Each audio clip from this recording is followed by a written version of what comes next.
Today's talk, I'm just going to talk about building quantum games on an Arduino. Usually people build games using libraries that are already there, like Pygame, etc., from whatever place they can. And what we're trying to do here is we're trying to build a game from scratch. And I'll just walk you through how it works and let's see how it goes.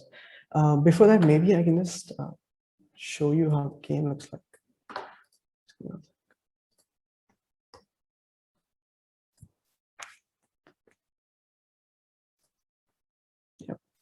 Okay, so I guess you can see me, right? So what the game is about is, I don't know if you can see the screen, it's pretty tough to see. So there's different parts in the screen, might be tough to see. Oh, here on the corners, there are different gates. So the game is that it's a two-player game and it's a shooting game basically. And then you can see a state on top in the middle over here. That is the state that we have to send our opponent into by shooting gates at them. And we can basically jump around and we can change the gates up there, and then we can shoot them until they reach that specific state. And basically, I'll just walk you through how and why I'm even trying to do this. So yeah, first things first, why even build games? Because it's a lot of fun, especially when it starts working and then you share it with your friends and they play it. It's a lot of fun. And the main point of making quantum games is for the purpose of quantum education. And what better way to learn about gates than actually playing a game where it becomes intuitive rather than actually learning the maths behind it. So that was the idea, and that is the idea for quantum games. And the reason why I wanted to make a game from scratch is because you feel like you actually build the whole thing and you improve as a programmer as well. This was something that I had in mind that I wanted to improve, and that's why I took this path. And at the same time, you can see that once it starts working, it's actually a lot more fun than using existing libraries. But if you are new to building games, like I was just a few weeks or maybe a month ago, it's better to start with something called TIC80. I'd suggest using this. It's a fantasy retro game engine, basically, in which you can directly use your cursor and then build your characters. And then you can do the same thing and build music. I mean, you can make music. You can make a map and then code all the physics into it as well. So that makes life easy, basically. And in the game, should have been a picture here, but so the idea is, there's a joystick, and then there's three options the person has: shoot, jump, and switch gates. Switch gates switches the gate between X, Z, and H. That's what you have right now. And using the joystick, you can move around and you can jump and shoot.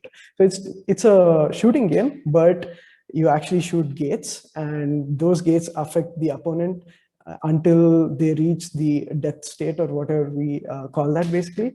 And once they reach it, you win. Yeah. So like, what's the point of this game is you have to keep in mind what the state of your opponent is when you're shooting those gates. Right now it's for single qubits, so it's pretty easy, and you only have H, X, and Z gates. So it's easy to remember, but once we add a bit more gates, then it might be hard for, because you have to keep track what your opponent is shooting at you. And you have to look at the gate that your opponent has and see whether or not it hit you, and guess what your state is and guess what their state is. So that's the idea of the game. So how I went about making this game is, first, basically there's a planning step where I drew out some of the characters, how I wanted it to look on this small OLED screen, which is just 128 by 64 pixels. So we are quite limited in terms of space. And once we're done with that and we understand what the game mechanics should be, we define what winning is. And in this case, winning is making sure that your opponent reaches that specific state that's being displayed on top. And then we can just try. So over here, you can see a picture of this game a while ago, while it was under development. And the person that you see over there is actually coded into the code in pixels, in binary, basically. And we are using just one library for showcasing these pixels. And that is from Adafruit. And most of it is linked over here, so you can check it out. I'll actually share the slides later. And over here, you can see that we have to create each of these blocks and then place them in such a way and then actually code the logic behind it. And that's what makes it fun, actually. I'm also going to share my code once it's done, so anyone can use it and build on it, and that'll be fun. Yeah, and the final step, yeah, let's just skip that. Some problems which I faced are like basically the chipset that we have is an Arduino and it's really slow. It's only 16 megahertz. So we're getting really slow FPS, that is frames per second. And for example, when the person is jumping up and down, if the person touches a block on top, we can write code to make sure that there's a collision over there and we detect it. But then doing that is making the code slower. So then we had to omit all the collisions on top and side and only keep the collisions below, so that when you jump onto a platform, you stay there, but you can actually jump through the platform. For a person who's playing, it doesn't really matter. But when you're writing it in code, that decreases the complexity a lot. And then you get higher frame rates where it's actually fun to play. So yeah, that's kind of it.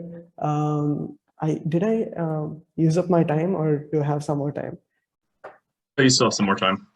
Okay, cool. Yeah, let me just show you the code just quickly, so that once I share it, it might become easier for anyone who's trying to emulate this. So for example, if you just look at,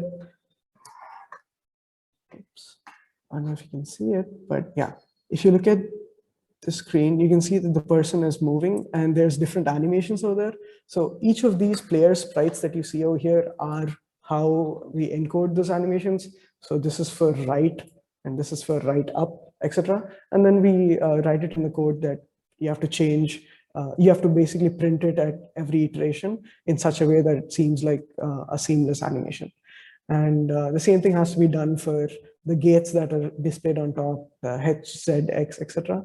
And in Arduino, how it works is there are only two functions. The first function is a setup function, which runs once, and the loop function is what is where your game basically keeps running. And the more heavier this loop function is, the lower FPS you'll get. So you have to try to make sure there's lesser computation happening. Yeah, and you just, so basically, I've also shared, over here, you can also find the link to my GitHub, where there's a few instructions and the things that you'll need, which are pretty basic things. You don't even need like soldering equipment or anything like that. You can build it on a breadboard and then play it, and just install the code and then play it. And there's also a few learning resources over here which you can look at. I wish I had the game running fully so I could actually play through it, but there's some bug which I'm not able to fix right now. So yeah, that's it from my side. I'd love to hear any questions if you have any. And also, let me just see. There's a gaming platform, itch.io, if you're aware of that. So this is a place where people share their games usually, and I've made just two basic games before this, which you can look at, and they're so Quantum Street Fighter is actually very similar to how this game plays. So as you can see, there's a death, or there's a state that you have to send your opponent into, and you have to move around and catch these gates and then shoot them at the other person. Yeah, you can also just look at this maybe, but yeah, that's it from my side. Are there any questions? I'd love to take them. Can I ask a question? Yeah, sure. Yeah, so thank you. It's very entertaining. But I don't quite understand, like, in what sense this is related to quantum. So can you explain a little okay, that's a good question. So, so basically, in quantum computing, the basic concept is gates being applied on a state. So like over here, there are two players, right? Both of them start at the state 0, basically, and you're able to circle through 3 different gates by pressing a button. So every time you press that button, it goes between X, Z, H, X, Z, H. And when you shoot, that memory is stored in the bullet. And when it hits the other person, this gate is applied on that person.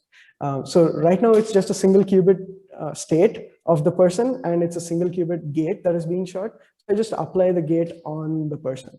And over here, you can see that there's a state given on top, right? So that is the state that you want to send your opponent into to make them lose.